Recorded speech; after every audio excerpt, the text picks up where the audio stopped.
A U.S. advance team arriving in snowy Greenland on Thursday, ahead of a controversial visit by Vice President J.D. Vance, his wife Usha, and other Trump administration officials. Vance is set to become the highest-ranking U.S. official to visit this beautiful but remote Arctic region. It's the latest signal of President Donald Trump's intense focus on this territory. And I think we're going to get it.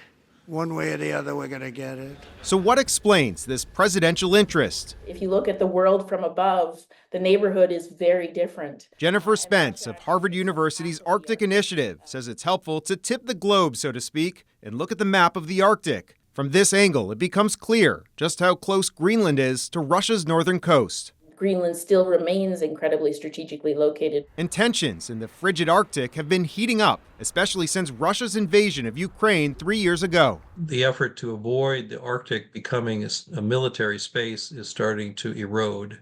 And with climate change, the region's strategic importance will only grow, as melting ice could mean new shipping lanes in the Arctic. You will see an increase, I think that's true, but this is not going to become the next Suez Canal, and it never will be. Greenland is also strategic for its natural resources, including large deposits of so-called rare earth elements, used in everything from batteries and smartphones to electric vehicles. That's the trajectory of our economies, means we're going to need more and more of this. This massive territory, with a tiny population of just 56,000 people, is part of Denmark, which oversees Greenland's foreign policy, security, and defense, while Greenland has self-rule on all other matters. I wish the U.S. would stay away. And many Greenlanders have been less than enthusiastic about President Trump's interest. Greenland does not want to be a part of the United States. And this visit by the second couple has been scaled back in response to backlash from leaders in both Greenland and Denmark. They'll now limit the trip to a visit to a U.S. base for the Space Force.